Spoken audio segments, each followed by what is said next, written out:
I'm sure many of you are already aware that the Women's March is beginning to crumble. Many high-profile Democrats, such as Debbie Wasserman Schultz, and celebrities like Sarah Silverman and Alyssa Milano, are starting to distance themselves from that movement.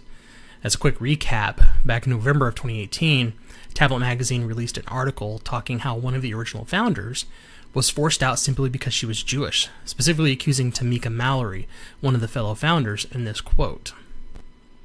Mallory allegedly first asserted that Jewish people bore a special collective responsibility as exploiters of black and brown people, and even, according to a close secondhand source, claimed that Jews were proven to have been leaders of the American slave trade. These are canards popularized by the secret relationship between blacks and Jews, a book published by Louis Farrakhan's Nation of Islam, the Bible of the New Anti-Semitism, according to Henry Louis Gates Jr., who noted in 1992, among significant sectors of the black community, this brief has become a credo of a new philosophy of black self-affirmation. We'll touch on Mr. Farrakhan in a bit, but from here we can see that Mallory is already expressing some anti-Semitic viewpoints. The article continued with a quote from the founding member that was forced out of the movement that reinforces that Mallory is definitely an anti-Semite in this quote. Tamika told us that the problem was that there were 5 white women in the room and only 3 women of color, and that she didn't trust white women, especially white women from the South.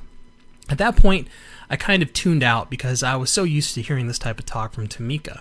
But then I noticed the energy in the room changed. I suddenly realized that Tamika and Carmen were facing Vanessa, who was sitting on a couch, and berating her. But it wasn't about her being white. It was about her being Jewish. Your people this, your people that. I was raised in the South, and the language that was used is language that I'm very used to hearing in rural South Carolina. Just instead of against black people, against Jewish people. They even said to her, "Your people hold all the wealth." You could hear a pin drop. It was awful. Ouch. And it was from this point that things began to shift downhill for the Women's March to where we are today. This is a growing trend that we are seeing African Americans in a position of leadership and or power that have begun to show anti-Semitic perspectives of American society. Louis Farrakhan is probably the most famous of these African American leaders that has openly said things many people deem to be anti-Semitic. Most recently, at a Savior's Day speech, we have this video. Now,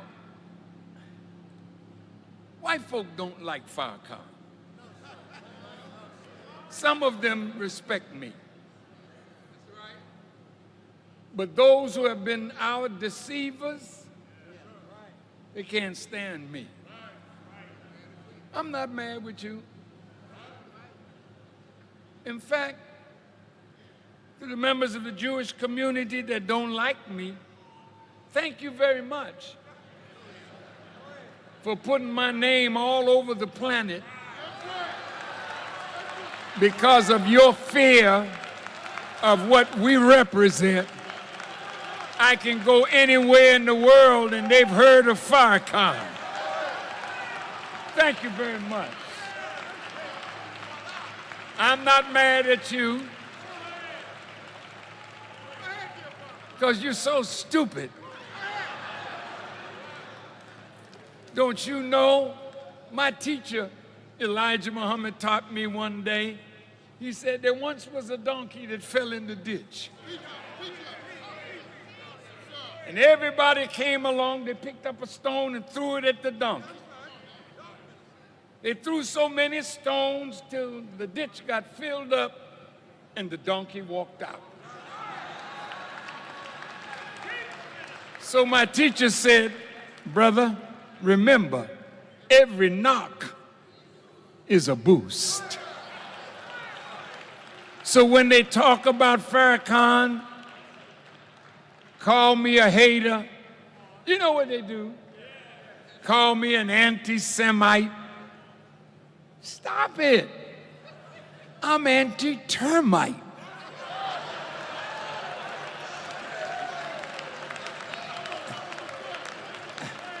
I don't know nothing about hating somebody because of their religious preference. So, who is Louis Farrakhan? He is a minister and leader of the Nation of Islam group, which the Anti-Defamation League has deemed to be a racist organization, which in itself has been accused of anti-Semitism many times, even since its founding in the 30s. and prior to Farrakhan's ascension to its current leadership. Farrakhan is also a black nationalist who holds the view that white people are devils, and I quote, "White people deserve to die." Throughout the 80s and up to modern day, Farrakhan has been spewing hate, blaming the Jews for 9/11, saying that the powerful Jews are his enemy, and blaming Jews for all the degenerate content coming out of Hollywood as a Jewish conspiracy. As we can see, this man is an established anti-Semite. So when we see Tamika Mallory calling Farrakhan a goat, which apparently means the greatest of all time, it definitely gives perspective when looking at the accusations of anti-Semitism against a founding member of the Women's March. When pressed, Mallory refuses to condemn Farrakhan's anti-Semitic rhetoric. Is that I don't agree with many of Minister Farrakhan's statements. Specifically about Jewish people. As I said, I don't agree with many of Minister Farrakhan's statements. Do you condemn them? I don't agree with these statements. At the end of the day... You won't condemn it. No. To be very clear, it's not my language. It's not the way that I speak. It is not how I organize. And I think it is very clear over the 20 years of my own personal activism, my own personal track record, who I am, and that I should never be judged through the lens of a man. That is actually not what this women's movement is supposed to be about. Typically, when someone beats around the bush in the same manner that Tamika Mallory has in this clip, it's obvious they don't condemn it, and if they don't, then it's easy to conclude that Mallory agrees with this rhetoric. This has been a disturbing trend that among black leadership we're seeing anti-Semitism being expressed. This hasn't been a recent thing, though. In the 80s, there was an event called the Crown Heights Riots in New York, where Al Sharpton was inciting violence between the black and Jewish residents of the area. In sworn testimony, and I'm going to butcher this name, Ephraim Lipkine, he said, "Then we had a famous man, Al Sharpton, who came down and he said Tuesday night, 'Kill the Jews.' 2 times. I heard him. And he started to lead a charge across the street to Utica. Even more recently, we had a Democrat lawmaker in Washington, D.C., Trayvon White, accuse the Rothschild family for controlling the weather." He had streamed live on Facebook, "Man, it just started snowing out of nowhere this morning, man. Y'all better pay attention to this climate control, man, this climate manipulation. And DC keep talking about we a resilient city. And that's a model based off the Rothschilds controlling the climate to create natural disasters they can pay for to own the cities, man. Be careful." This isn't just in leadership, though. The Anti-Defamation League, the ADL, released a study in 2014 that the anti-Semitism is rare among whites and Asian and common in blacks and Latinos. The Washington Post summarized the study as such. The ADL survey shows that approximately 12% of Americans hold deeply entrenched anti-Semitic views. However, over 30% of African Americans and Latinos hold such views. Given that they are almost 30% of the population, this suggests that of the 12% of Americans who hold deeply entrenched anti-Semitic views, 9% or so are African American or Latinos.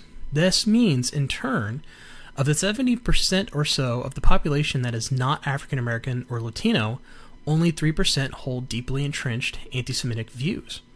To put it in another way, less than 5% of whites, Asians, and others, including Native Americans, combined, hold deeply entrenched anti-Semitic views compared to over 30% of African American and Latinos, or at least that's the difference in percentages of those willing to express anti-Semitic attitudes to pollsters. Regardless, it seems odd given these numbers that Jews seem especially concerned about mostly phantom anti-Semitism emanating from the white evangelical Christians, while being less concerned about anti-Semitism in core Democratic constituencies. As we can see here, this goes counter to the media narrative that it's white nationalists who are the only ones that are anti-Semitic. Anti-Semitism is on the rise in the African American communities and among their leaders, and nothing's being done about it. No one is raising the red flag that there's a problem that needs to be addressed. Why is this happening? This is one of the many dangers of intersectionality.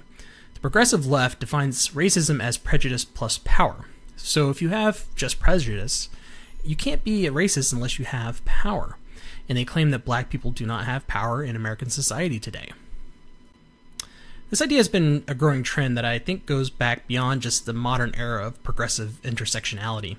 There was a very long article posted in the New York Times in 1967 titled, "Negroes are anti-Semitic because they're anti-white," by an African-American author and social critic, James Baldwin, who often wrote about class differences in America. It's a long article, so the link is in the description.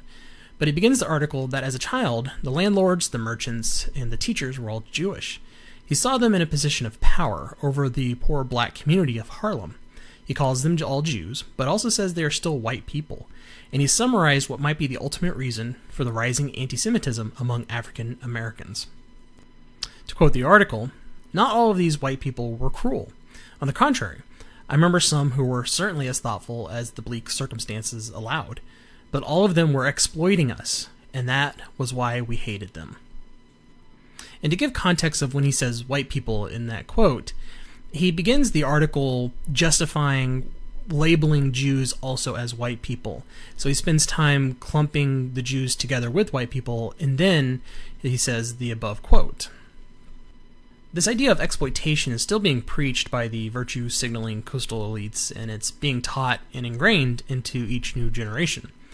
Even Tablet Magazine's original article I quoted above regarding the anti-Semitism in the Women's March, it even quotes that Louis Farrakhan holds and preaches this belief as well. And until someone stands up against this cycle will continue. Thank you for watching. If you disagree or want to keep the conversation going, please comment below. And if you enjoy this content, please hit that like button and subscribe. I'll see you guys again. Thanks.